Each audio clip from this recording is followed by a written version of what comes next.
कक्षा 9 के सभी विद्यार्थियों का मेरे चैनल में हार्दिक स्वागत है। पिछले अंक में आपने तृतीय पाठा बंधुत्व से संदेष्टा रविदासा का पाठ का अर्थ देखा था और इस अंक में आपका अभ्यास कार्य है। तो प्रथम है आपका ससंदर्भ हिंदी में अनुवाद कीजिए। तो का में देखिए यवन शासक से लेकर और बोधयंती स्मृता। तो इसका पहले लिखना है संदर्भ। तो संदर्भ किस तरह से लिखा जाता है ये मैंने लिखा है। प्रस्तुत गद्यांश हमारी पाठ्य पुस्तक संस्कृत तृतीय पाठा बंधुत्व से संदेष्टा रविदासा नामक पाठ से लिया गया है। आप जब भी गद्यांश का संदर्भ लिखें तो इसी प्रकार से लिखें। इसमें केवल पुस्तक का नाम बदलिए और पाठ का नाम और संख्या बदलिए बस। और इसके बाद में आगे देखिए अनुवाद। इस गद्यांश का अनुवाद है कि मुस्लिम शासकों के आक्रमण और आपसी कलह से भारतीय राजा दुख और दीनता से ग्रस्त थे। सभी ओर से उपेक्षित भारतीय जन विविध धर्मानुयायियों में व्याप्त वैरभाव, जाति वर्ण भेद में विभक्त भारतीय समाज की दुर्दशा को देख कर दुखी हृदय वाले संत महात्मा ईश्वर शरणागति को ही बल प्रदान कर रहे थे और लोगों को ईश्वर की व्यापकता और शक्तिमत्ता का बोध करा रहे थे। तो इस तरह से ये आपका इस गद्यांश का अर्थ हुआ। खा में है रविदासा से रमते स्मृता। संदर्भ पूर्व जैसा आपने पहले लिखा है वैसा ही संदर्भ इसका भी लिखा जाएगा। अनुवाद देखिए इसका। रविदास, कबीर, नानक आदि संत निर्गुण ब्रह्म के गुणों को गाते थे, किंतु सगुण उपासक संप्रदाय के लोगों से उनका बैरभाव नहीं था। उनके रचे हुए पदों में जहाँ तहाँ भक्तिभाव दिखाई देता है। निराकार ब्रह्म के गहन और विस्तृत नभ में साक्षात विचरण करते हुए भी उनका मन पृथ्वी तल पर विद्यमान दुखी, दरिद्र और दलितों में ही रमता था। ये इसका हुआ। अगला देखिए गा में का खा गा हरि भजने से और जीवित राम तक और संदर्भ इसका पूर्ववत रहेगा। ठीक है। और अनुवाद देखिए। हरि भजन में कोई भी किसी की जाति वर्ण नहीं पूछता, सत्य के साथ देश की अखंडता राष्ट्रीय एकता की रक्षा में प्रयत्नशील रहे। महात्मा रविदास ने आध्यात्म भक्ति एवं सामाजिक उन्नति को एक साथ ही साध लिया अर्थात प्राप्त कर लिया। विक्रम संवत 1517 में राजस्थान प्रांत के चित्तौड़गढ़ नामक स्थान पर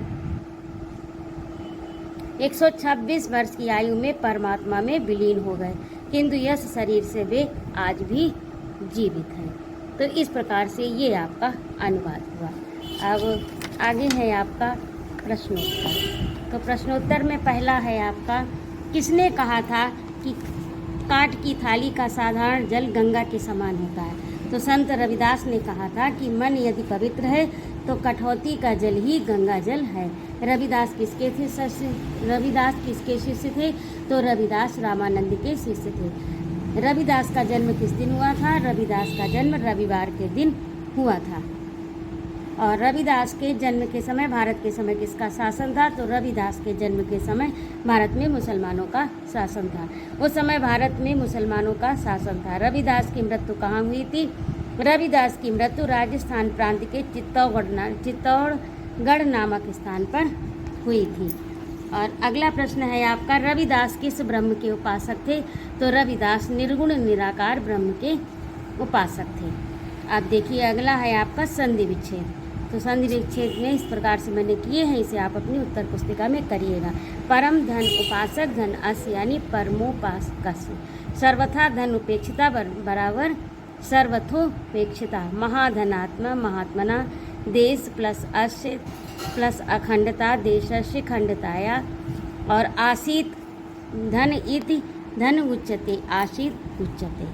और अगला है आपका संस्कृत में वाक्य बनाइए। तो पहला है तेषु शिष्येषु रविदासो लोके ख्याता।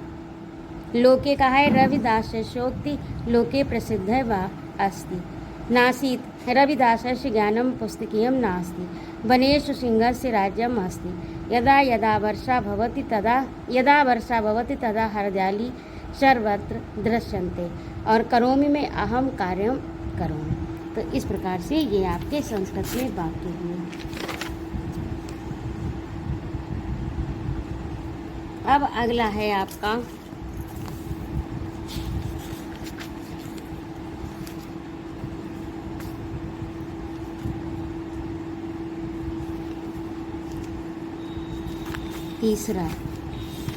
तीसरा देखिए, हाँ यहाँ तक हो गया आपका।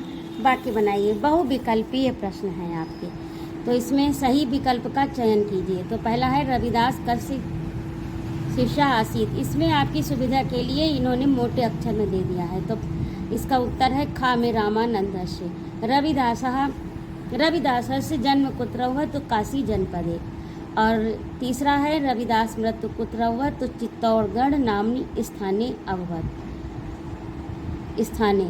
और 4वें रविदासा कश्य उपासका आसीत्, तो साकारा ब्रह्मणा रामः कृष्णा निराकार ब्रह्मणा। और रविदास के जन्म समय किसका शासन था, तो यवनों का शासन था। यवन अर्थात मुसलमान। और अगला है आपका पोते तु मनसी काष्ठ स्थाल्याम एव गंगेति कश्योक्ति, तो इसका है रविदासस्य। और स्वग्रहे अपि परमात्मनः शक्यति कश्योक्ति, तो ये जो है इसका रविदासा। स्वग्रहे अपि परमात्मनम साक्षात कर्तुम शक्यति कश्योक्ति, तो ये इसका है कश्योक्ति, तो इसका रविदासा। इस प्रकार से ये आपका आज का पाठ यहीं पर समाप्त हुआ। अगले पाठ के लिए मैं शीघ्र उपस्थित होती हूँ। तब तक के लिए जय माँ भारत।